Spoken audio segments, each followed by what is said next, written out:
सोचिए, आप सुबह घर से निकलते हैं और 6 घंटे की दूरी सिर्फ 20 मिनट में तय हो जाए। भारत में अब ये मुमकिन होने वाला है। असम में ब्रह्मपुत्र नदी के नीचे बनने जा रही है देश की पहली road cum rail under water tunnel, जो तकनीक और इंजीनियरिंग का नया चमत्कार साबित होगी।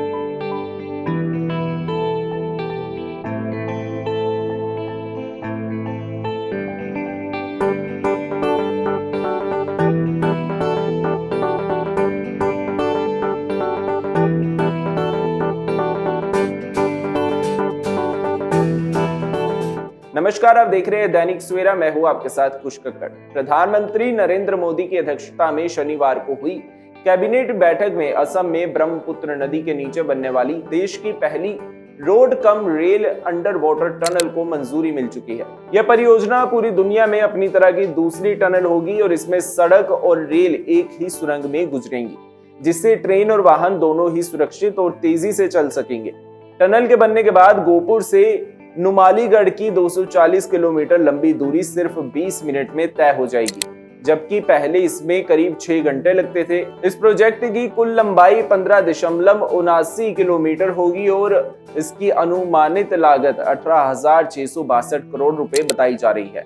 इसे ईपीसी मॉडल, इंजीनियरिंग, प्रोक्योरमेंट और कंस्ट्रक्शन के तहत विकसित किया जाएगा। टनल से पूर्वोत्तर राज्यों जैसे असम, अरुणाचल प्रदेश और नागालैंड में बेहतर कनेक्टिविटी सुनिश्चित होगी और इसके अलावा ये 11 आर्थिक, 2 सामाजिक, 2 पर्यटन और 8 लॉजिस्टिक नोड से जुड़ाव भी प्रदान करेगा। 4 प्रमुख रेलवे स्टेशन, 2 एयरपोर्ट और 2 जल मार्ग टनल से सीधा जुड़ेंगे। अनुमान है कि इस परियोजना से लगभग 80 लाख लोगों को रोजगार भी मिलेगा। दुनिया भर में ऐसी टनल केवल इंग्लिश चैनल में ही मौजूद है, जो यूनाइटेड किंगडम और फ्रांस को जोड़ती है। ये टनल 1994 में खोली गई थी और इसकी लंबाई लगभग 50.45 किलोमीटर है और इसमें 37.9 किलोमीटर समुद्र के नीचे स्थित है। भारत की ये टनल इसकी तकनीक और महत्व के लिहाज से विश्व स्तर पर अनोखी मानी जा रही है। इसी कैबिनेट बैठक में नोएडा मेट्रो के सेक्टर 142 से बोटनिकल गार्डन तक 11.56 किलोमीटर का विस्तार भी मंजूर किया जाएगा और इस विस्तार के बाद Noida greater Noida metro network की कुल लंबाई 61.62 किलोमीटर हो जाएगी और यात्रियों को ब्लू लाइन और मैजेंटा लाइन के बीच इंटरचेंज की सुविधा भी मिलेगी।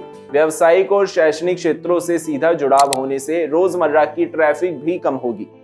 इसके साथ ही केंद्र सरकार ने 1 लाख करोड़ के अर्बन चैलेंज फंड यानी कि यूसीएफ को भी मंजूरी दी है, जो 2025-26 से 2030-31 तक लागू होगा। इस योजना के तहत छोटे शहरों के लिए 5,000 करोड़ की क्रेडिट रिपेमेंट गारंटी योजना भी लागू होगी और जिसका लाभ 10 लाख से अधिक आबादी वाले शहरों, राज्य और केंद्र शासित प्रदेशों की राजधानियां और 1 लाख से अधिक आबादी वाले औद्योगिक शहरों को मिलेगा।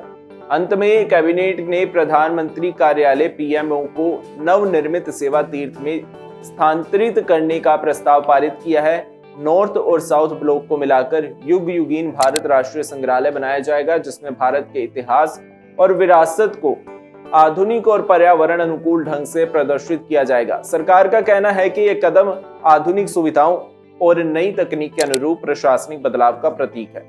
परियोजनाएं सिर्फ भारत की आधुनिक तकनीक और इंफ्रास्ट्रक्चर की ताकत नहीं दिखाती, बल्कि आम लोगों की जिंदगी भी बदल देती हैं। अगले कुछ सालों में यह बदलाव आपके सफर और शहर दोनों की तस्वीर बदल देंगे।